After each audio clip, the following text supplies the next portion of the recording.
श्री गणेशाय नमः। श्री जानकी वल्लभो विजयते। श्री रामचरितमानस तृतीय सोपान। अरण्यकांड श्लोकः। मूलम धर्म तरोर्विवेक जलधे पूर्णेन्दुमानन्दिदम् वैराग्यं भुजभास्करं ह्याग घनध्वान् तापहं मोहाम्बोदरपूगपाटन विधौ स्वयंभवं शङ्करं वन्दे ब्रह्मकुलं कलङ्कशमनं श्रीरामभूपप्रियं सान्द्रानन्दपयोधसौभगतनुं पीताम्बरं सुन्दरं पाणौ बाणशरासनं कटिलसतुनीर्भारं वरं राजीवायतलोचनं धृतजटाजूटेन संशोभितं सीता लक्ष्मण संयुतं पथिगतं रामाभिरामं भजे। उमा राम गुण गूढ़ पंडित मुनि पावै बिरति पावै मोह विमोढ़ जे हरि विमुख न धर्मरति पुर नर भरत प्रीत में गाई मति अनुरूप अनूप सुहाई अब प्रभु चरित सुन्यो अति पावन करत जीवन सुर नर मुनि भावन एक बार चुनि कुसुम सुहाए निज कर भूषण राम बनाए सीतहि पहिराए प्रभु सादर बैठे फटिक शिला पर सुंदर सुरपति सुत भरी बायस बेशा सट चाहत रघुपति बल देखा जिमि पिपीलिका सागर था महामंद मति पावन चाह सीता चरण चोंच हति भागा मूढ़ मंद मति कारण कागा चला रुधिर रघुनायक जाना सीत धनुष सायक संधाना अति कृपाल रघुनायक सदा दीन पर नेह तासन आई कीन छल मूरख अवगुण देह। धर्म रूपी वृक्ष के मूल विवेक रूपी समुद्र को आनंद देने वाले पूर्णचंद्र वैराग्य रूपी कमल के विकसित करने वाले सूर्य पाप रूपी घोर अंधकार को निश्चय ही मिटाने वाले तीनों तापों को हरने वाले मोह रूपी बादलों के समूह को छिन्न भिन्न करने की विधि क्रिया में आकाश से उत्पन्न पवन स्वरूप ब्रह्मा जी के वंशज आत्मज तथा कलंक नाशक महाराज श्री रामचंद्र जी के प्रिय श्री शंकर जी की मैं वंदना करता हूँ, जिनका शरीर जलयुक्त मेघों के समान सुंदर श्याम वर्ण एवं आनंद घन है, जो सुंदर वल्कल का पीत वस्त्र धारण किए हैं, जिनके हाथों में बाण और धनुष है, कमर उत्तम तरकस के भार से सुशोभित है, कमल के समान विशाल नेत्र हैं और मस्तक पर जटाजूट धारण किए हैं। उन अत्यंत शोभायमान श्री सीता जी और लक्ष्मण जी सहित मार्ग में चलते हुए आनंद देने वाले श्री रामचंद्र जी को मैं भजता हूँ। हे पार्वती, श्री राम जी के गुण गूढ़ है। पंडित और मुनि उन्हें समझाकर वैराग्य प्राप्त करते, परंतु जो भगवान से विमुख हैं और जिनका धर्म में प्रेम नहीं है, वे महामूढ़ उन्हें सुनकर मोह को प्राप्त होते हैं। पूर्वासियों और भरत जी के अनुपम और सुंदर प्रेम का मैंने अपनी बुद्धि के अनुसार गान किया। अब देवता मनुष्य मुनियों के मन को भाने वाले प्रभु श्री रामचंद्र जी के वे अत्यंत पवित्र चरित्र सुनो, जिन्हें वे वन में कर रहे हैं। एक बार सुंदर फूल चुनकर श्री राम जी ने अपने हाथों से भांति भांति के गहने बनाए और सुंदर स्फटिक शिला पर बैठे हुए प्रभु ने आदर के साथ वे गहने श्री सीता जी को पहनाए।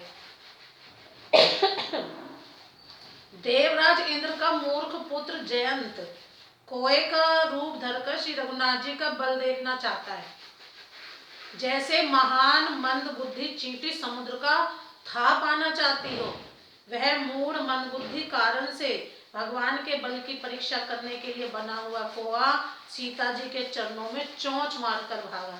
जब रक्त बह चला तब श्री रघुनाथ जी ने जाना और धनुष पर सीख सरकंडे का बाण संधान किया।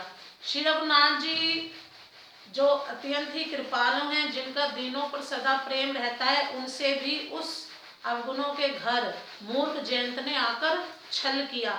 प्रेरित मंत्र ब्रह्म सर धावा, चला भाजी बायस भय पावा। धरि निज रूप गयऊं पितु माही, राम विमुख राखा तेहि नाहि। भानिरास उपजी मन त्रासा, जथा जक्र बैरि सि दुर्वासा। रम्य धाम शिवपुर सब लोका, फिरा श्रमित व्याकुल भय शोका। काहू बैठन कहा न ओहि, राखी को सकहि राम कर द्रोही। मातु मृत्यु पितु समन समाना, सुधा होई बिसु सुन हरि जाना। मित्र करई सत रिपु के करनी, ताकह विधुबन ताकह विबुध नदी बैतरनी। सब जगताहु अनलहु तिताता, जो रघुबीर विमुख सुन भ्राता। नारद देखा बिकल जयंता, लागी दया कोमल चित संता। पठवा तुरत राम पहिताहि, कहसि पुकार प्रणत हित पाहि। आतुर सबय गहसि पद जाई, त्राहि त्राहि दयाल रघुराई। अतुलित बल अतुलित प्रभुताई, मैं मति मंद जान नहीं पाई। निज कृत कर्म जनित फल पायऊं, अब प्रभु पाहि शरण तकी आयऊं। सुनि कृपाल अति आरत बानी, एक नयन करि तजा भवानी। कीन मोह बस द्रोह, यद्यपि तेहि कर बध उचित। प्रभु छाड़्यऊं करि छोह, को कृपाल रघुबीर सम। मंत्र से प्रेरित होकर वह ब्रह्मांड दौड़ा, कोआ भयभीत होकर भाग चला। वह अपना असली रूप धरकर पिता इंद्र के पास गया, पर श्री राम जी का विरोधी जानकर इंद्र ने उसको नहीं रखा।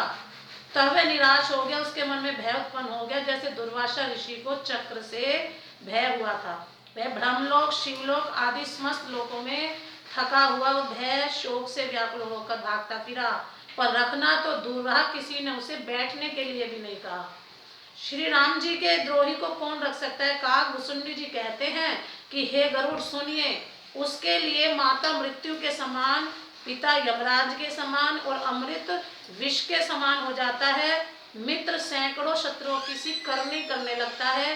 देव नदी गंगा जी उसके लिए वैतरणी यमपुर की नदी हो जाती है। हे भाई सुनिए, जो श्री रघुनाथ जी के विमुख होता है, समस्त जगत उसके लिए अग्नि से भी अधिक गर्म जलाने वाला हो जाता है। नारद जी ने जयंत को व्याकुल देखा तो उन्हें दया आ गई, क्योंकि संतों का चित्त बड़ा कोमल होता है। उन्होंने उसे समझाकर तुरंत श्री राम जी के पास भेज दिया। उसने जाकर पुकार कर कहा, हे शरणागत के हितकारी, मेरी रक्षा कीजिए। आतुर और भयभीत जयंत ने जाकर श्री राम जी के चरण पकड़ लिए और कहा, हे दयालु, हे रघुनाथ जी, रक्षा कीजिए, रक्षा कीजिए।